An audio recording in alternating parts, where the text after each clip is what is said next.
현관문이 살짝 열려 있었다. 그 틈으로 새어나오는 정체를 알 수 없는 불길한 예감에 내 발걸음은 저절로 멈췄다. 분명 아침에 내가 나갈 때만 해도 철컥 하고 잠그는 소리를 들었는데 나는 잠시 망설였다.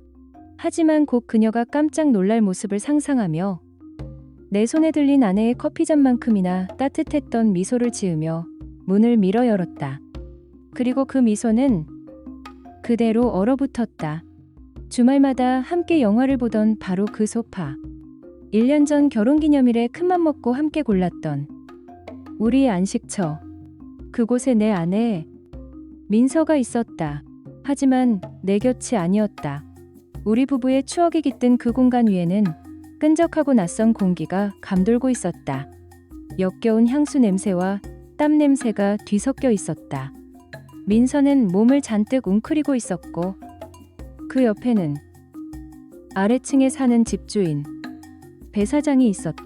며칠 전까지만 해도 살갑게 웃으며 수도를 고쳐주던 그 남자가 지금은 당황한 기색이 역력한 얼굴로 허둥지둥 옷매무새를 바로잡고 있었다. 그의 기름진 얼굴과 탐욕스러운 눈빛이 기억났다. 그저 인상 좋은 이웃 아저씨라고 생각했던 내 자신이 한심했다. 세상은 소리를 잃었다. 모든 것이 느린 화면처럼 보였다. 거실벽에 걸린 우리의 웨딩 사진 속 행복하게 웃고 있는 민서의 얼굴 위로 먼지 한 톨이 천천히 내려앉는 것까지 보였다. 귀에서는 윙 하는 이명이 울렸고 눈앞의 광경은 초점을 잃고 흐려졌다. 내 손에서 힘이 빠져나갔다. 쨍그랑 날카로운 소리와 함께 민서가 가장 좋아하던 커피잔이 바닥에 떨어져 산산조각 났다. 뜨거운 캐러멜 마키아토가 값비싼 원목 마루 위로 쏟아지며 희미한 김을 피워 올렸다. 그 파열음이 마침내 죽음 같은 침묵을 깨뜨렸다. 그제야 그들은 완벽하게 나를 인지했다. 배 사장의 얼굴은 하얗게 질렸고 그는 짐승 같은 신음소리를 내며 자리에서 벌떡 일어났다. 그는 나와 눈도 마주치지 못했다. 마치 투명인간이라도 된 듯 나를 그대로 통과하려는 것처럼 벽에 어깨를 부딪히고 테이블 모서리에 허벅지를 찌으며 비틀거렸다. 지옥에서 도망치듯 현관문으로 내달렸다. 그 비굴하고 처참한 뒷모습이 내 분노에 기름을 부었다. 저 남자는 지금 이 순간만 모면하면 된다고 생각하겠지. 하지만 나는 그 얼굴을, 그 경멸스러운 표정을 영원히 기억할 터였다. 하지만 민서는 달랐다. 그녀는 그 자리에 얼어붙어 있었다. 아무렇게나 걸친 내 낡은 티셔츠 자락을 마치 구명줄이라도 되는 듯 필사적으로 움켜쥔 채 그녀의 눈동자는 공포와 죄책감 그리고 내가 읽을 수 없는 복잡한 감정들로 미친 듯이 흔들리고 있었다. 저 티셔츠, 내가 허리가 아프다며 소파에 누워있을 때 그녀가 덮어주던 바로 그 옷이었다. 이제는 다른 남자의 정사를 가리는 용도로 쓰이고 있었다. 머릿속에서 무언가 폭발했다. 주먹이 저절로 쥐어졌고 손등 위로 파란 핏줄이 붉어졌다. 온몸의 근육이 비명을 지르며 수축했다. 바로 어제까지만 해도 이 손으로 그녀의 머리를 쓰다듬고 그녀를 위해 무거운 짐을 들었다. 이제 이 주먹은 누군가의 얼굴을 부수고 싶은 충동으로 가득 차 있었다. 당장이라도 저 여자에게 달려가 뺨을 후려치고 저 남자를 쫓아가 그 비열한 얼굴을 부숴버리고 싶었다. 3년간 헬스장에서 단련한 힘이라면 충분히 가능했다. 그가 내게 안긴 이 모욕과 고통을 그의 뼈가 부서지는 소리로 되갚고 싶었다. 하지만 바로 그 순간 머릿속에서 섬광처럼 차가운 이성이 번쩍였다. 격분한 남편, 불륜 현장 덮쳐 폭행, 구속, 흔해 빠진 뉴스 헤드라인 하나가 내 모든 충동을 올감했다. 그래, 내 인생을 저런 쓰레기들 때문에 망가뜨릴 수는 없었다. 감옥에 들어가 몇 년을 썩고 나온들 내 상처가 아물까? 아니, 분노는 순간이지만 정과 기록은 평생을 따라다닌다. 육체적인 복수는 너무나도 쉽다. 그리고 충분하지 않다. 그들이 내게 준 고통은 육체적인 것이 아니었다. 그것은 내 영혼에 내 신뢰의 근간에 새겨진 상처였다. 그렇다면 복수도 그래야만 했다. 나는 그보다 더 깊고 더 잔인한 무언가가 필요했다. 나는 배 사장이 도망치는 것을 그저 지켜봤다. 뜨거운 분노보다 차가운 복수가 훨씬 더 오래가고 치명적이라는 사실을 나는 본능적으로 깨달았다. 그에게는 나중에 천천히, 아주 천천히 대가를 치르게 해주면 된다. 지금은 아니다. 지금의 주인공은 저 여자였다. 이제 거실에는 나와 민서. 단둘만이 남았. 아니, 저 여자를 더 이상 내 아내라고 부를 수 있을까? 내 앞에서 벌벌 떨고 있는 저 사람은 내가 6년간 사랑하고 신뢰했던 민서가 아니었다. 그녀는 그저 낯선 여자였다. 내 신뢰를 먹고 자란 기생충. 내 모든 것을 좀먹고 껍데기만 남겨놓은. 내가 집에 없을 땐 이런 일이 벌어지는 건가? 감정은 완벽히 배제되어 있었다. 그게 더 무서웠을지도 모른다. 민서의 어깨가 크게 움찔했다. 그녀는 고개를 들지 못하고 도둑질하다 들킨 아이처럼 의미 없는 말들을 횡설수설 내뱉기 시작했다. 그녀의 목소리는 갈라지고 떨렸다. 아니, 이건 그냥 실수야. 오빠가 생각하는 그런 거 아니야. 정말이야. 그냥 그 사람이 외롭다고 해서. 그래서 잠깐. 실수. 그녀의 입에서 나온 그냥이라는 단어에 나는 다시 한번 입술을 깨물었다. 피맛이 느껴졌다. 그냥 한 번의 실수라고?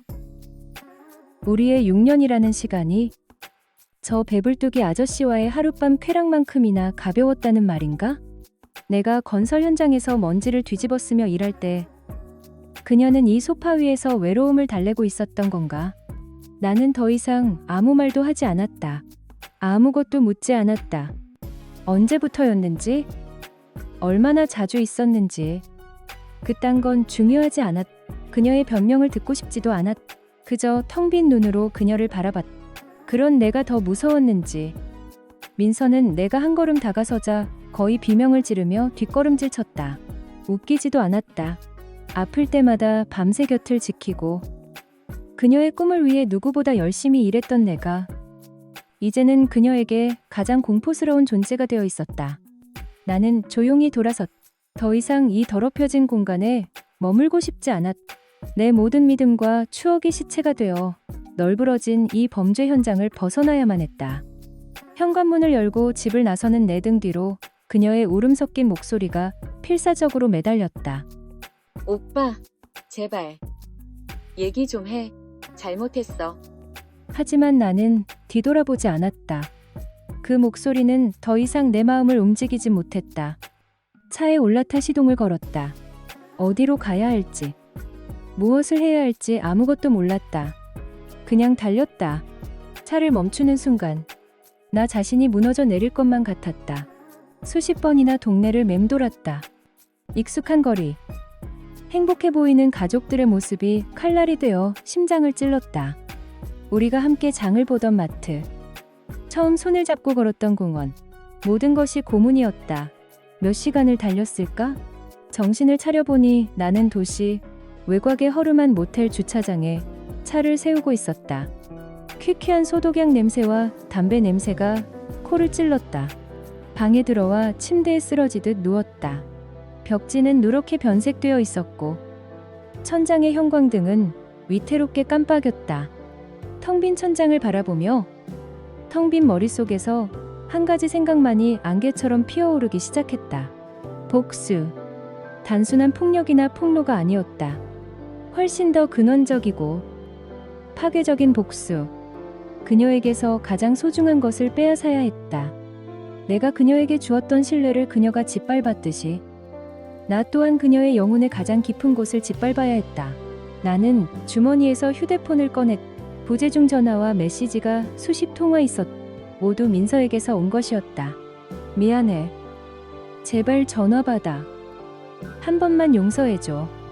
나는 차가운 손가락으로 그것들을 모두 무시하고 사진첩을 열었다. 행복했던 순간들이 파노라마처럼 스쳐 지나갔다. 그리고 내 손가락이 한 사진 앞에서 멈췄다. 3년 전 그녀가 작가의 꿈을 이루겠다며 처음 글을 쓰기 시작했을 때 내가 몇 달간의 야근 수당을 모아 큰맘 먹고 사준 노트북 앞에서 환하게 웃고 있는 민서의 모습이었다. 나는 그때 그녀에게 말했. 넌 분명 대단한 작가가 될 거야. 내가 첫 번째 독자가 되어줄게. 그녀의 눈은 그 누구보다 반짝였고 그 꿈은 그녀 자신이었다. 나는 그녀의 가장 소중한 꿈을 바로 내 손으로 만들어 주었다. 그리고 바로 그 순간 나는 알았다. 어떻게 그녀를 가장 잔인하게 무너뜨릴 수 있는지를. 내 입가에 희미하고 차가운 미소가 떠올랐다. 모텔방의 차가운 공기 속에서 나는 희미하고 차가운 미소를 지었다. 그래, 바로 그거였다.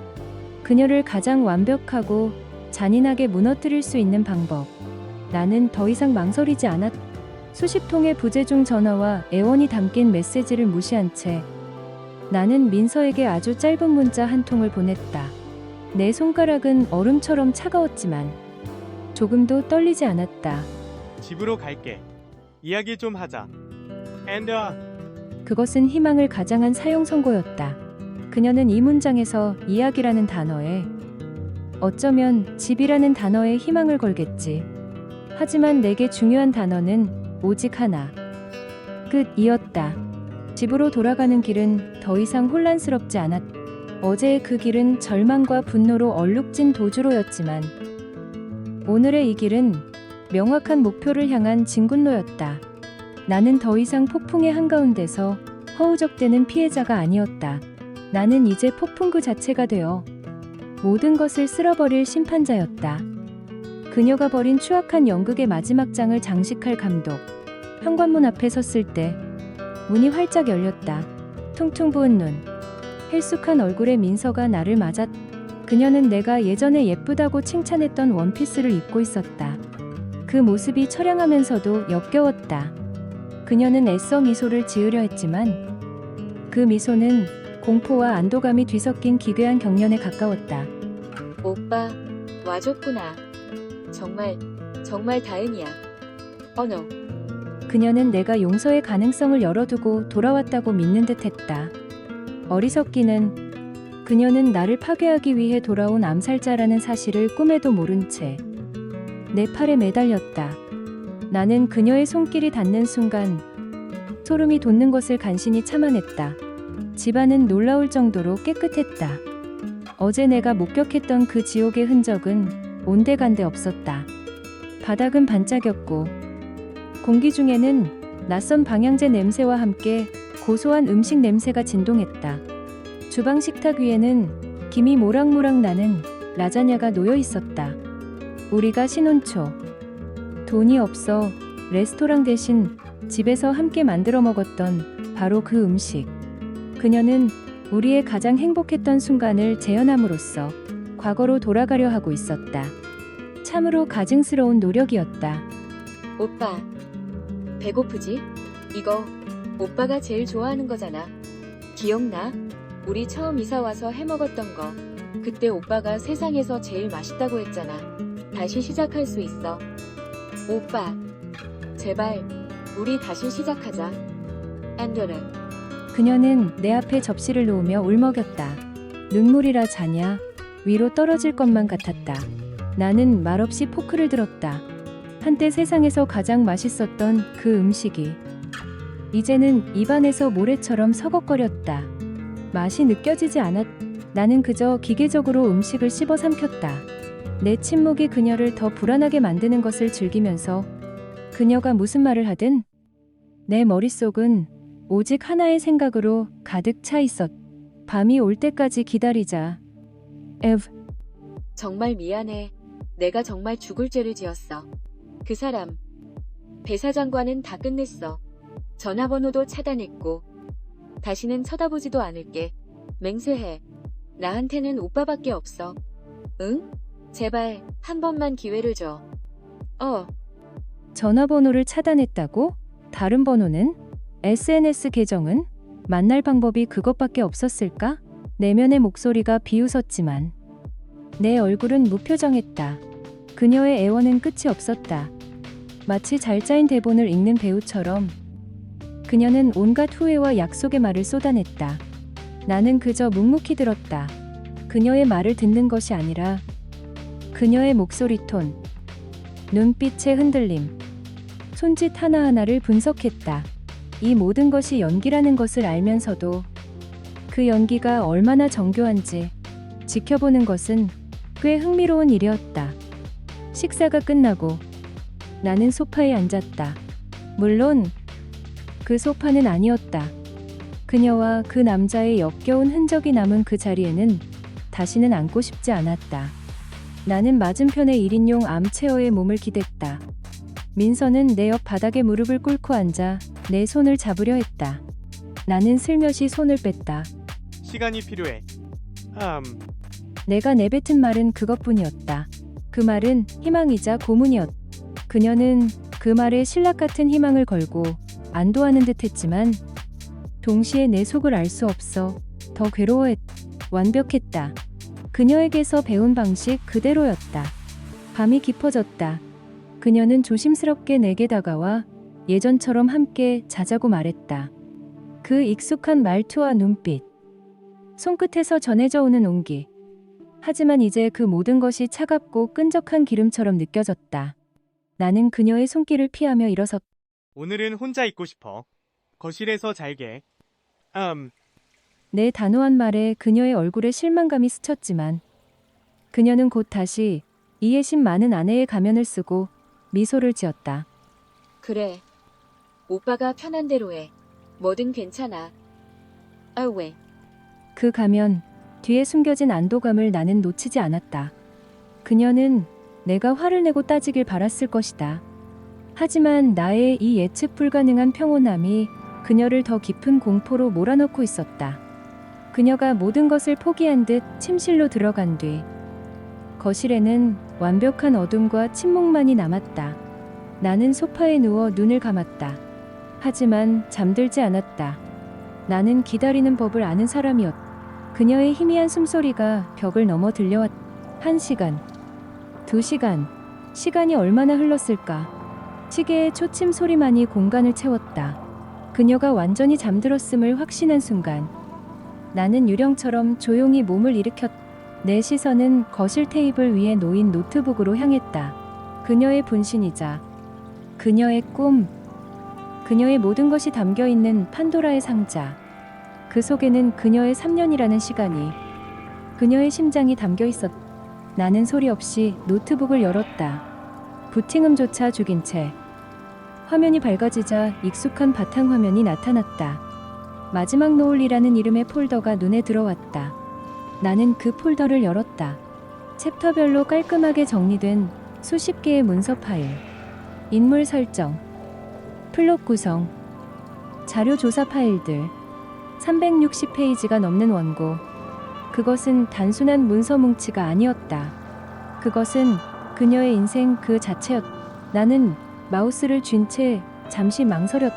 정말 아주 잠깐? 그녀가 밤을 새워가며 키보드를 두드리던 모습. 새로운 아이디어가 떠올랐다며 아이처럼 기뻐하던 모습. 내가 사준 이 노트북을 끌어안고 고맙다고 말하던 그녀의 얼굴이 스쳐 지나갔다. 내가 직접 달아주었던 피드백, 칭찬의 말들이 기억났다. 민서야, 이건 정말 대단해. 너는 진짜 작가가 될 거야. 내 자신의 목소리가 환청처럼 들렸다. 어쩌면 이라는 생각이 아주 희미하게 고개를 들었다. 하지만 그건 정말 찰나의 순간이었다. 이건 그녀만의 꿈이 아니었다. 우리의 꿈이었다. 무언가에 이끌린 듯. 나는 캐릭터 설정 파일을 클릭했다. 그리고 그 안에서 나는 내 복수의 마지막 정당성을 찾아냈다. 남자 주인공 재민에 대한 묘사였다. 재민, 40대 후반. 다정하고 듬직해 보이지만 어딘가 위험한 소유욕을 숨기고 있는 눈빛. 거부할 수 없는 매력으로 여자를 혼란스럽게 만든다. 끈질긴 시선과 은근한 스킨십이 특징. 남편에게서는 느낄 수 없는 종류의 위험한 어른 남자의 매력. 외모는 배 사장님과 비슷한 느낌으로. 숨이 멎었다. 온몸의 피가 차갑게 식는 것 같았다. 이건 단순한 육체적 외도가 아니었다. 그녀는 자신의 더러운 불륜을 내가 그토록 응원했던 그녀의 신성한 꿈속에 끌어들여 로맨스로 포장하고 있었다. 그들의 추악한 관계를 소설이라는 이름으로 미화하고 어쩌면 즐기고 있었던 것이다. 이 사실은 내 마지막 남은 동정심마저 증발시켜버렸다. 그녀는 단지 내 침대를 더럽힌 것이 아니었다. 그녀는 우리의 꿈까지 더럽혔다. 이제 망설임은 없었다. 이것은 더 이상 단순한 복수가 아니었다. 신성모독에 대한 정화의식이었다. 나는 마지막 노을 폴더를 클릭했다. 내 손가락은 키보드의 키와 키 위로 올라갔다. 이 항목을 영구적으로 삭제하시겠습니까? 화면 위로 차가운 경고창이 떠올랐다. 나는 망설임 없이 얘를 클릭했다. 아주 잠깐 나타났다가 사라지는 삭제 진행률 표시줄. 그녀의 3년이, 그녀의 꿈이, 그녀의 영혼이 내 눈앞에서 단 1초 만에 완벽한 무로 돌아갔다. 나는 노트북을 덮었다. 탁 소리와 함께 검은 화면이 거실의 어둠을 비쳤다. 그 화면에는 아무런 감정도 없는 내 얼굴이 유령처럼 떠 있었다. 모든 것이 끝났다. 이제 남은 것은 그녀가 자신의 빈 세계를 발견하고 절망의 비명을 지르는 것을 감상하는 일뿐이었다. 그날 밤 이후 집안의 공기는 팽팽하게 당겨진 활시위 같았다. 나와 민서는 같은 공간에 있었지만 서로 다른 행성에 존재하는 유령과도 같았다. 우리는 위태로운 살얼음판 위를 걷는 고개사처럼 행동했다. 모든 움직임, 모든 침묵 속에 날카로운 파편이 숨어 있었다. 첫째 날, 그녀는 아무 일도 없었다는 듯이 행동했다. 아니, 필사적으로 그렇게 보이려 애썼다. 평소처럼 아침을 차리고 출근 준비를 하는 내게 넥타이를 골라주려 했다. 나는 그녀의 손길이 닿기 직전 몸을 돌려 피하며 말했다. 괜찮아. 내가 할게. M5. 그녀의 얼굴에 스치는 미세한 균열을 나는 놓치지 않았다. 그녀는 하루 종일 광고주와 통화하고 이메일에 답장을 하며 바쁜 척했다. 하지만 나는 알 수 있었다. 그녀의 모든 신경은 투명한 거미줄처럼 내게로 향해 있었다. 내가 소파에서 조금만 뒤척여도 그녀의 어깨는 움찔했고, 내가 무심코 한숨을 쉬면 그녀의 얼굴은 하얗게 질렸다. 그리고 그녀는 자신의 노트북을 단 한 번도 켜지 않았다. 마치 그 위에 저주라도 걸린 것처럼. 아마 지금은 글보다 우리 관계를 회복하는 게 먼저라고. 그렇게 스스로를 위로하고 있었겠지. 가소로운 착각이었다. 그녀는 불타버린 잿더미 위에서 다시 성을 쌓을 수 있다고 믿고 있었다. 둘째 날도 마찬가지였다. 우리는 식탁에 마주 앉아 음식을 먹었지만 포크와 접시가 부딪히는 소리 외에는 아무 소리도 들리지 않았다. 그 소음마저도 비정상적으로 크게 울려 우리의 침묵을 더욱 도드라지게 만들었다. 그녀는 날씨 이야기를 꺼냈고 나는 단답형으로 대답했다. 대화는 사막의 모래알처럼 흩어졌다. 그녀가 필사적으로 이어가려는 모든 시도는 공허한 메아리가 되어 돌아왔다. 나는 태연하게 TV를 보는 척했지만 내 모든 감각은 그녀의 움직임을 쫓고 있었다. 그녀는 여전히 노트북을 외면했다. 마치 그 검은 사각형의 물체가 존재하지 않는 것처럼. 하지만 나는 봤다. 그녀의 시선이 나 몰래 아주 잠깐씩 노트북이 놓인 테이블 쪽으로 향했다가 황급히 돌아오는 것을. 그 눈빛에는 갈망과 두려움이 뒤섞여 있었다. 그녀는 희망을 붙들고 있었다. 내가 침묵하는 것을 용서의 전조라고 믿고 싶었을 것이다. 그녀는 알지 못했다. 내 침묵은 폭풍 전의 고요이며 이미 집행이 끝난 사형 선고의 결과라는 것을. 사형수가 형장으로 끌려가기 전 마지막 식사를 즐길 시간을 주는 집행관의 잔인한 배려와도 같았다. 그리고 셋째 날 아침이 밝았다. 마침내 그 질식할 듯한 침묵이 깨졌다. 말이 아닌 소리 없는 비명으로. 나는 주방에서 일부러 소리를 내며 커피 원두를 갈고 있었다. 드르륵 드르르륵 시끄럽고 단조로운 소음. 그 평범하고 일상적인 소음이 곧이어 벌어질 비극의 효과음을 극대화해 줄 것이었다. 나는 커피를 내리며 거실 쪽을 곁눈질했다. 그녀가 마침내 노트북을 향해 다가가고 있었다. 거의 3일 만이었다. 아마 더 이상은 버틸 수 없었겠지. 관계 회복이라는 명분 아래 자신의 가장 소중한 것을 외면하는 것도 한계에 다다른 것이다. 바로 그때였다.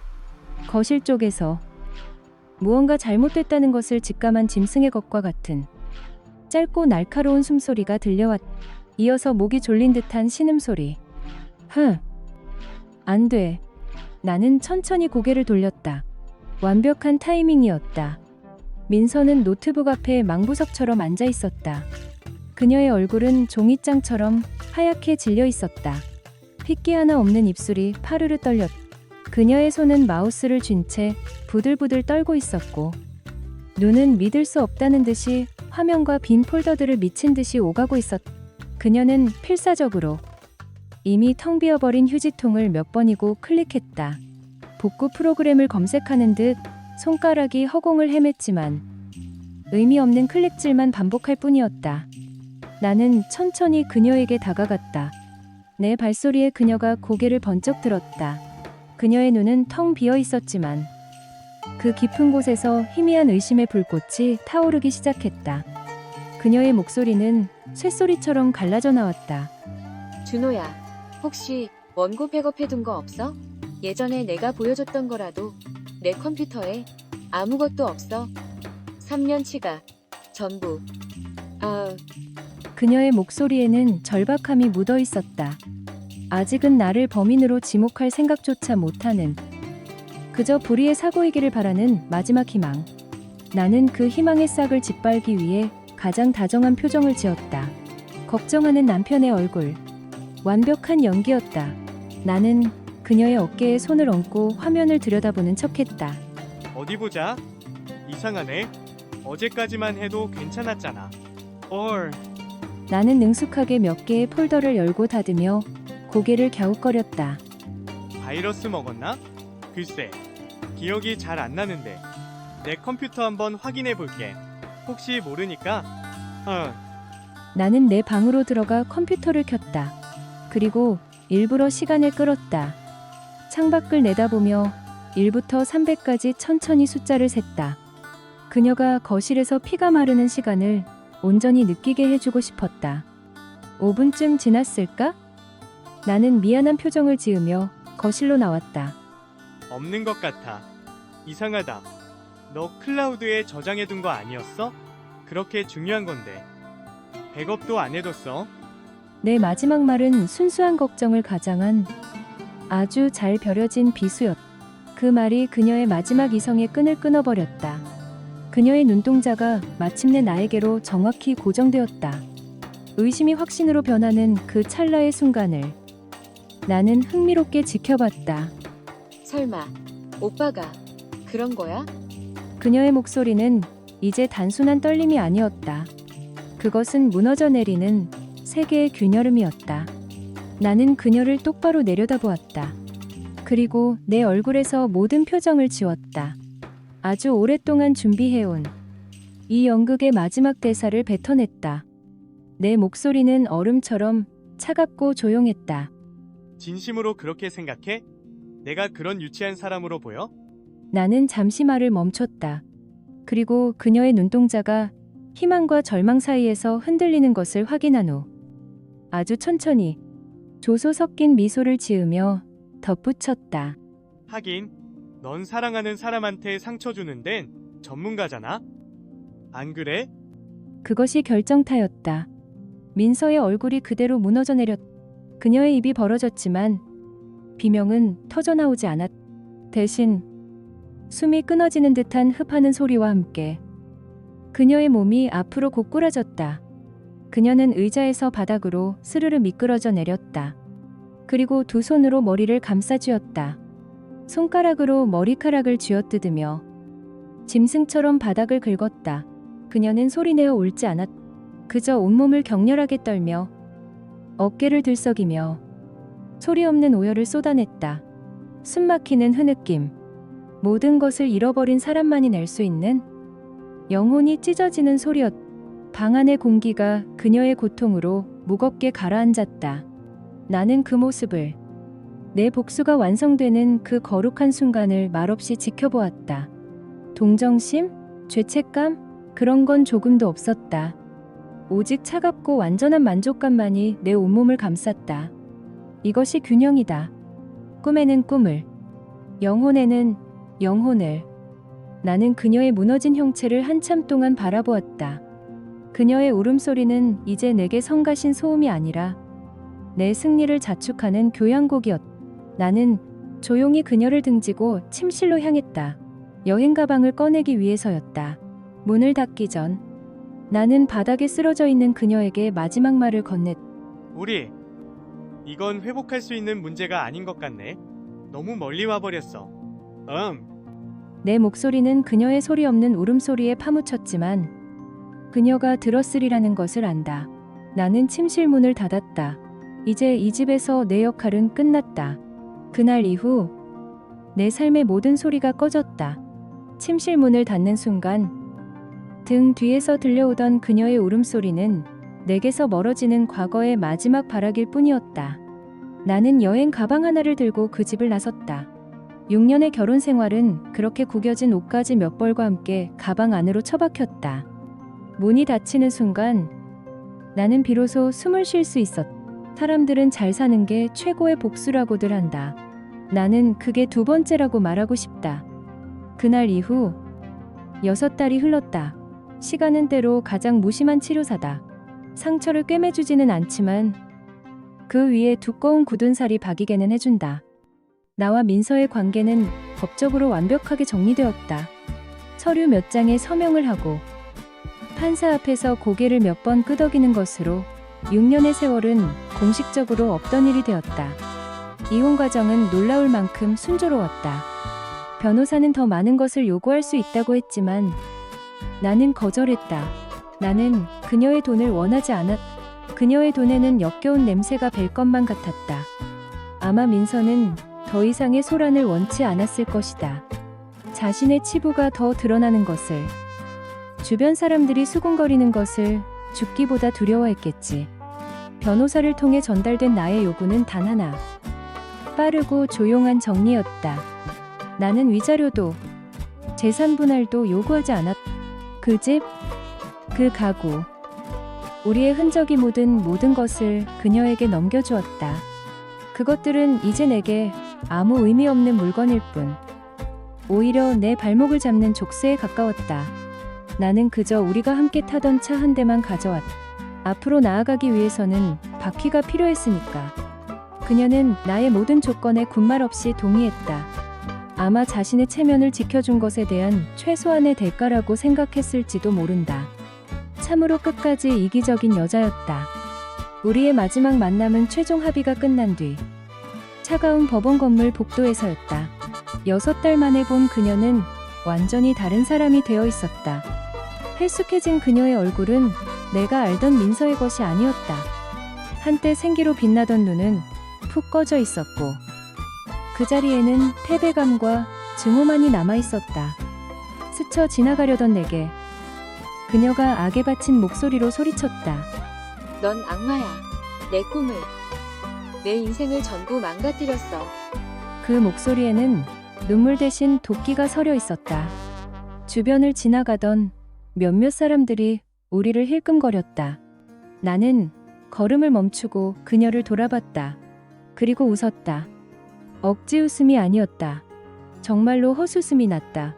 이 상황이 너무나도 희극적으로 느껴졌다. 그럼 우리 둘 다 괴물이네.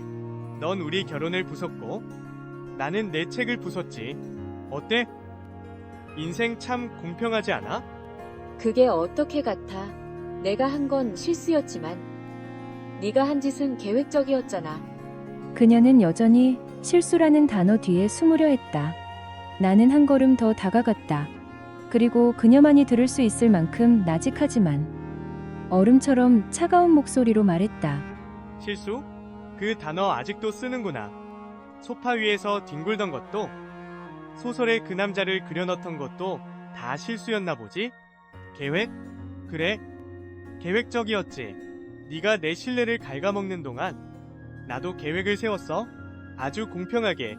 지금부터 너한테 벌어질 모든 일은 우주가 균형을 맞추는 것뿐이야. 나랑은 아무 상관없어. 네가 한 선택의 대가를 치를 뿐이지. 나는 그 말을 남기고 돌아섰다. 더 이상 그녀와 엮이고 싶지 않았다. 그녀가 내 등 뒤에서 무어라 더 소리치는 것 같았지만 나는 듣지 않았다. 나중에 공통의 친구를 통해 그녀의 소식을 들었다. 그녀는 결국 혼자 월세를 감당하지 못하고 그 아파트에서 쫓겨나다시피 나왔다고 했다. 친구는 안타깝다는 듯이 말했지만 나는 아무런 감흥도 없었다. 지금은 어디서 지내는지 아무도 모른다. 아마 친정으로 돌아가 슬픈 단편 소설이라도 쓰고 있을지도, 아니면 그토록 외로움을 달래주던 배사장과 함께 살고 있을지도 모르지. 솔직히 궁금하지도 않다. 그녀의 인생은 이제 내 서사에서 완전히 삭제된 챕터일 뿐이다. 나는 서울 변두리에 작은 오피스텔을 얻어 새로운 삶을 시작했다. 처음에는 텅 빈 공간에 혼자 있는 것이 어색했지만 곧 그 고요함에 익숙해졌다. 이곳은 온전히 나의 공간이다. 더 이상 누군가의 기분을 살필 필요도, 보이지 않는 거짓말에 신경 쓸 필요도 없었다. 나는 다시 헬스장에 나가기 시작했고 잊고 지냈던 친구들에게 먼저 연락했다. 어색한 소개팅도 몇 번 나갔다. 착하고 좋은 여자들도 만났다. 하지만 누군가 내게 호감을 보이면 나는 나도 모르게 뒷걸음질 쳤다. 그 미소 뒤에 숨겨진 것은 무엇일까? 그 친절함의 대가는 무엇일까? 배신이라는 상처는 깊은 흉터를 남겼고 아마 평생 사라지지 않을 것이다. 하지만 괜찮다. 천천히, 아주 천천히 회복하는 중이다. 적어도 나는 이제 나 자신을 속이지는 않으니까. 가끔 밤에 잠이 오지 않을 때면 내가 한 행동에 대해 생각한다. 내 복수가 너무 잔인하지는 않았을까? 한 사람의 3년이라는 시간을, 그 영혼을 송두리째 지워버린 것이 과연 옳은 일이었을까? 그럴 때마다 나는 그날 오후의 것일 풍경을 떠올린다. 내가 가장 신뢰했던 아내와 가장 경계하지 않았던 이웃 남자가 내 눈앞에서 뒹굴던 그 장면, 그 기억은 어떤 죄책감도 단번에 무력화시키는 강력한 해독제다. 그녀는 내게서 다시는 돌아오지 않을 것을 앗아갔다. 바로 신뢰라는 것. 그것은 눈에 보이지 않지만 한 사람의 세계를 지탱하는 기둥과도 같은 것이다. 한 번 깨진 거울은 다시 붙일 수 없듯이 한 번 무너진 신뢰는 결코 예전으로 돌아갈 수 없다. 그래서 나도 그녀에게서 다시는 돌아오지 않을 것을 가져갔다. 그녀가 쓴 문장들은 다시 쓸 수 있을지 모른다. 하지만 그 문장들에 담겨있던 3년간의 열정과 감정, 내가 응원했던 그 순수했던 꿈의 영혼은 절대로 복원할 수 없을 것이다. 그것이 내가 생각하는 공평한 거래다. 그녀는 내 과거와 현재, 그리고 미래의 일부를 훔쳐갔다. 나 역시 그녀의 것을 훔쳤을 뿐이다. 사람들은 말한다. 잘 사는 게 최고의 복수라고. 하지만 나는 이렇게 말하고 싶다. 누군가의 가장 소중한 것을 박살낸 다음에 아무렇지도 않게 잘 사는 것, 그게 진짜 복수라고. 그녀가 어딘가에서 내 소식을 들으며 내가 아무런 타격도 받지 않고 더 나은 삶을 살고 있다는 사실에 밤마다 이를 갈기를 바란다. 그것이 내가 그녀에게 내리는 마지막 형벌이다. 끝나지 않는 형벌. 나는 괴물과 싸우기 위해 기꺼이 괴물이 되었다. 자랑스럽지는 않지만 후회하지도 않는다. 어떤 이들은 나를 손가락질할지도 모른다. 너무 잔인했다고, 선을 넘었다고. 하지만 그들은 모른다. 자신의 세계가 한순간에 무너져 내리는 기분을, 순수했던 믿음이 역겨운 거짓말로 변하는 것을 목격하는 고통을. 깊은 심연을 들여다볼 때 심연 또한 당신을 들여다본다는 말이 있다. 나는 그 심연으로 직접 걸어 들어갔다. 그곳에서 괴물을 보았고 그 괴물의 얼굴이 나와 닮아 있다는 것을 깨달았다. 나는 영웅이 아니다. 나는 그저 살아남은 자, 생존자일 뿐이다. 나는 모든 것을 잃었다고 생각했다. 6년간의 사랑, 영원을 약속했던 아내, 그리고 사람에 대한 순수한 믿음. 그래, 나는 한때 사랑을 믿었던 순진한 남자였다. 하지만 그 남자는 그날 오후 우리 집 거실에서 죽었다. 나는 그의 죽음을 애도한다. 아내를 잃은 것보다 순진했던 나 자신을 잃은 것이 더 슬프다. 그리고 한동안 나는 민서와 배 사장에 대한 증오를 연료 삼아 살아가는 유령이었다. 그들의 이름은 내 머릿속에서 떠나지 않는 저주와도 같았다. 하지만 이제는 다르다. 나는 더 이상 과거에 얽매여 살지 않는다. 민서라는 이름도 배 사장이라는 이름도 더 이상 내 심장을 조여오지 않는다. 그들은 이제 내 인생이라는 책에서 찢겨나가 버린 낡고 바른 페이지일 뿐이다. 가끔 그들의 근황이 궁금하지 않냐고 묻는 친구들도 있지만 나는 그저 어깨를 으쓱할 뿐이다. 그들의 삶은 더 이상 나의 서사와 아무런 관련이 없다. 나는 내 삶의 주인공이지 그들의 비극을 관람하는 관객이 아니다. 나는 과거의 제위에서 새로운 삶을 세우고 거창한 것은 아니다. 나는 여전히 건설 현장에서 일하고 땀 흘리며 하루를 보낸다.